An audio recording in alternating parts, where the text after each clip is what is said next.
Overdrive today, we find out what's changed in the updated MG Hector, ride Hero MotoCorp's latest 110cc scooter, and pit the Royal Enfield Hunter against the TVS Ronin. Hello and welcome to Overdrive. I'm Sonika. Just last month at the Auto Expo, MG Motors India launched the updated Hector. Now the prices start at 20.80 lakh rupees ex-showroom. And the SUV not only comes with new styling updates, but it also gets new features in the form of ADAS. It also comes with new engine and transmission options. Tuin will get you all the details. Now the MG Hector has always been a competent choice in the mid-size SUV segment. It's got great presence, quite a bit of space inside, and a long list of tech and features. But competition in this segment is now more intense than ever before, which is why you now have this, the MG Hector Facelift, the most significant update to this SUV yet. There haven't been any sheet metal changes as is usual for these mid-life updates, but the facelifted Hector does look quite different from the front with this massive diamond pattern grille. It doesn't fully gel with the rest of the design, but if it's presence you want, the Hector now has you well and truly covered.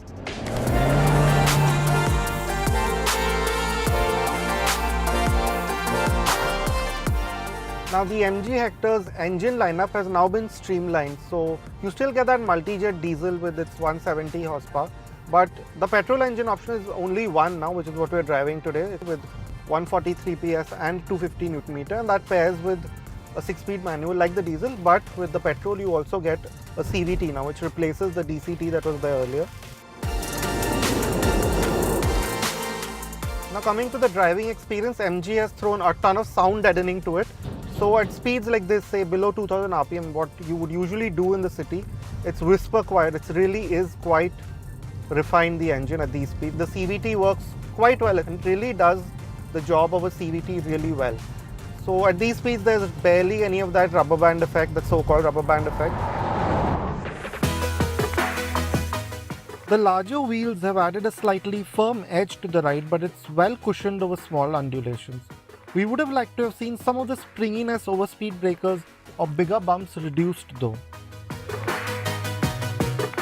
Plus, over and above this, you get an eco mode which does its usual bits of dulling down throttle response, and to be honest, even in this eco mode, the Hector is perfectly usable. It doesn't seem too hampered by it.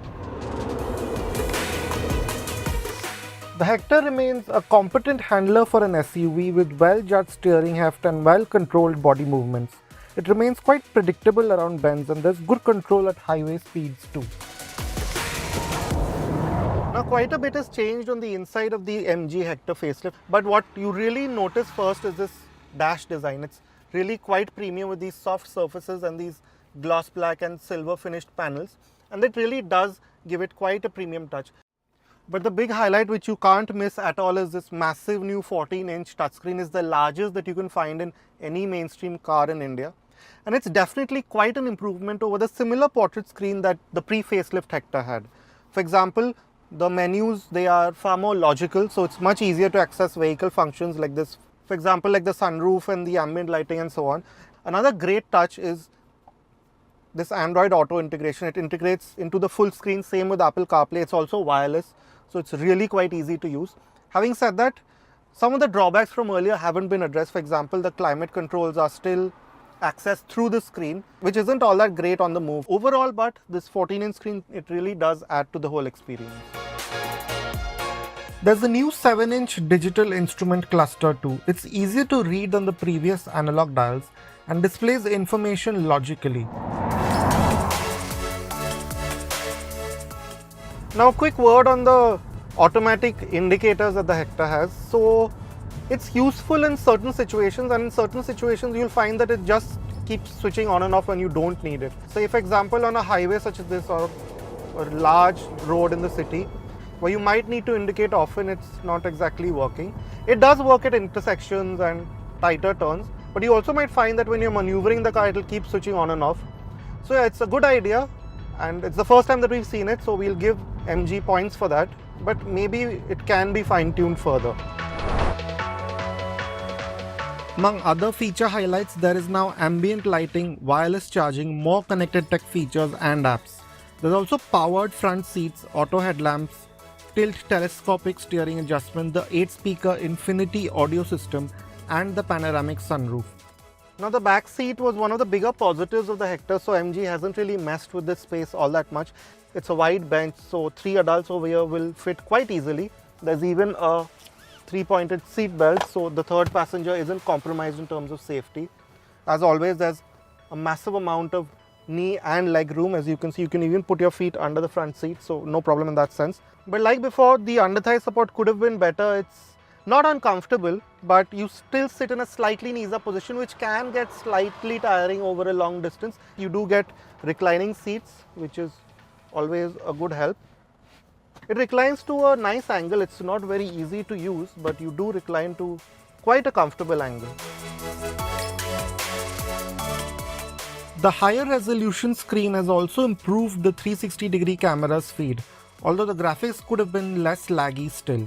Passive safety equipment includes 6 airbags, electronic stability control, hill hold, hill descent control, and all 4 disc brakes.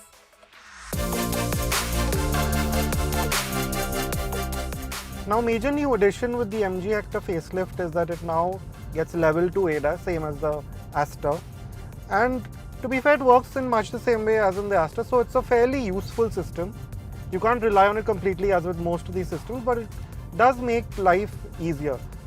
So for example, it will find markings easily. For example, just now when we crossed that intersection, it didn't know where the markings were, but it catches on to markings easily enough. And there's a pretty useful graphic which shows you what the car is seeing. So you have small cutouts of the car or the bike that's in front of you, so it knows what's where exactly. Now the Hector also has a traffic jam assist function. It's pretty much the adaptive cruise control, just slightly tuned to work in traffic. So it will spot the car ahead in front of you at speeds over 10 kmph and accelerate or decelerate. Again, like the rest of the system, you can't rely on it entirely. You will need to be quite vigilant. So in that sense, the level 2 ADAS function in the Hector does do its job. It does make driving in traffic or on the highway easier. With this facelift, MG seems to have worked on maximizing the Hector's strengths. So the added presence, the better tech, ADAS, and the improved driving experience all largely work. We would have liked some of the previous niggles to the ride to have been addressed, but the Hector still remains a strong choice if you're looking for a family SUV, especially since prices start from Rs 14.73 lakh and go up to Rs 21.73 lakh. The highlight of the updated MG Hector, of course, is its inclusion of ADAS features. And now this SUV goes toe-to-toe with the Mahindra XUV700, the Kia Seltos, the Hyundai Creta, the Maruti Suzuki Grand Vitara, and of course the Toyota Hyryder. We'll be back very shortly to tell you all about the Hero Zoom. Stay with us, you're watching